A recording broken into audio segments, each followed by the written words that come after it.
Dragi naši gledatelji i slušatelji, dobrodošli u 7. epizodu našeg školskog podcasta. Hvala što nas pratite i podržavate na svim društvenim mrežama, YouTubeu, Instagramu i stranici škole. Danas imamo posebnu čast ugostiti jednu od najomiljenijih hrvatskih književnica, Sanju Pilić. Autoricu koja je svojim toplim i iskrenim pričama osvojila srca djece i mladih, a njezina djela često se nalaze u školskim lektirama. Njezine priče poput O mamama sve najbolje, Mrvice iz dnevnog boravka i Što mi se to događa prepoznatljive su po iskrenosti i humoru. Dobar dan, gospođo Pilić, i hvala što ste pristali biti gošća našeg školskog podcasta. Dobar dan. Možete li nam se ukratko predstaviti? Pa sve si rekla. Sanja Pilić, književnica za djecu i mlade, a i za odrasle povremeno. Mama, baka i šta ja znam. Jedna gospođa u godinama. Evo, vaša obitelj ima bogatu književnu tradiciju. Da. Vaša majka je Sunčana Škrinjarić. Je li to utjecalo na vaš izbor zanimanja?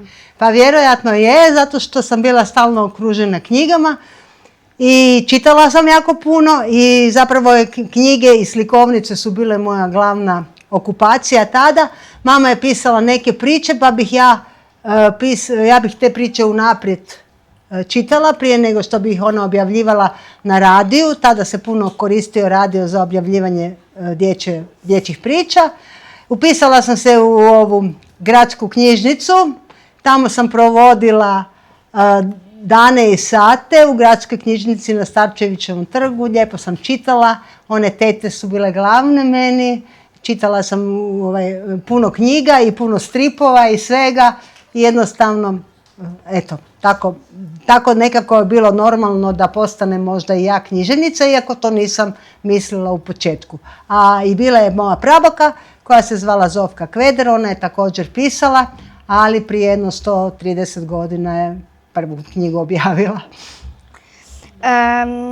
Vaša prva knjiga, Aha, ludnica, objavljena je 1985. godine. Kako je izgledao vaš početak u književnosti?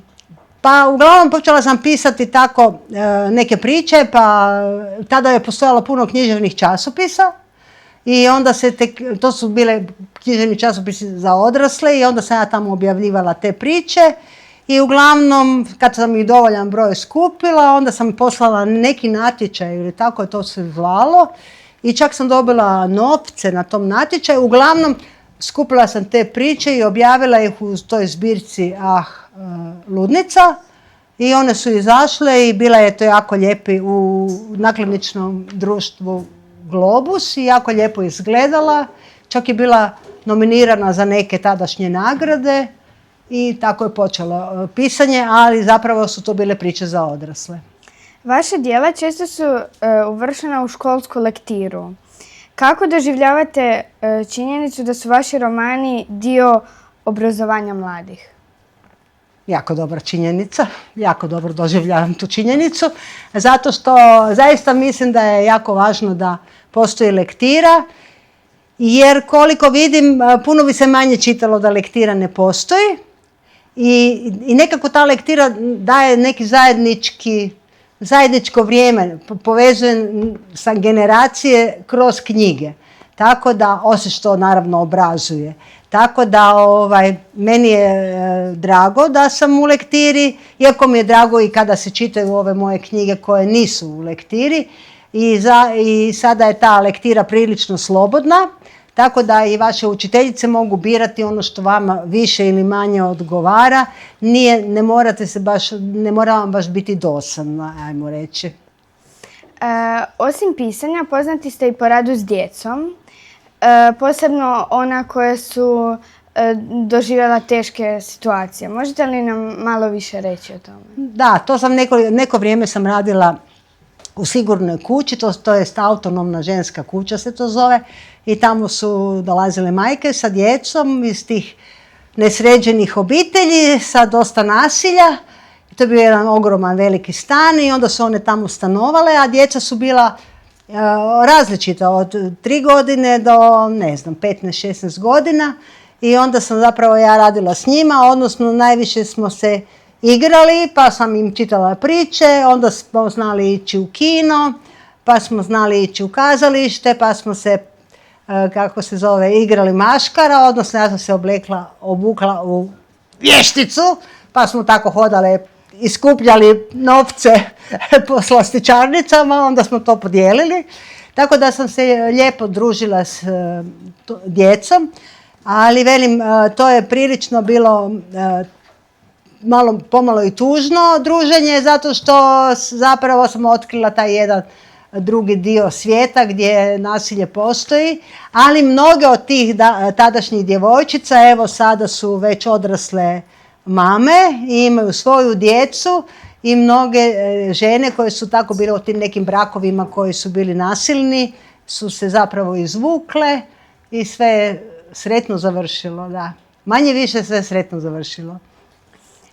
Vaše knjige su prevedene na nekoliko jezika. Kako se osjećate kad znate da djeca iz drugog grada ili drugih zemalja čitaju vaše knjige? Pa čuj, ljubavi moja, to su ti tako male tiraže da ja nemam taj osjećaj. Ja se veselim što je prevedeno nešto na strani jezik, međutim, to ti izađe u tiraži od možda 1000-2000 ako primjeraka, onda ja nemam taj osjećaj da to sad neka djeca na veliko čitaju, ali svaki prijevod je uvijek dobro došao i često puta sam prije znala putovati, doduše po Njemačkoj i po školama gdje naša djeca još uvijek govore, odnosno uče hrvatski jezik, ali žive u Njemačkoj, na primjer.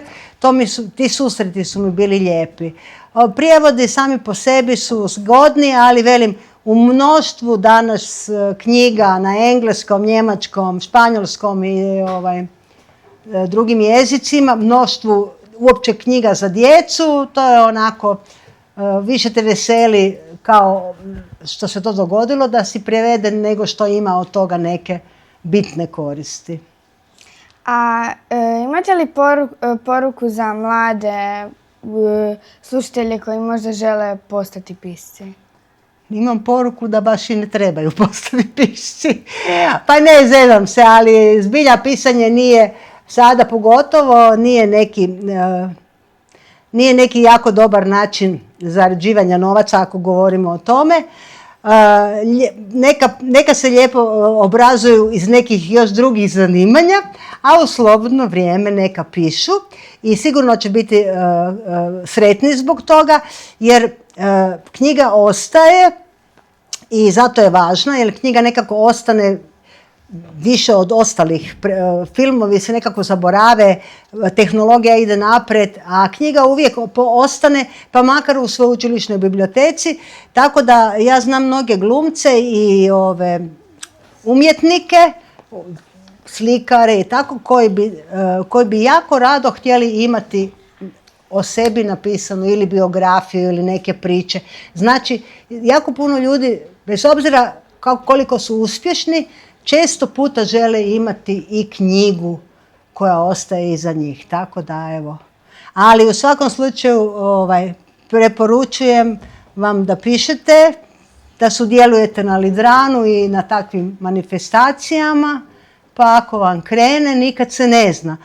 Mlađih pisaca zapravo nedostaje. Hvala vam na razgovoru. Bilo nam je zadovoljstvo ugostiti vas. Ma nemoj. Ajde, hvala. Dragi naši slušatelji i gledatelji, hvala što ste bili s nama u ovoj epizodi. Nadamo se da ste uživali u razgovoru s književnicom Sanjom Pilić i da ste pronašli nešto što će vas motivirati. Ne zaboravite nas pratiti na svim društvenim mrežama, YouTubeu, Instagramu i stranici škola. Bok! Ćao!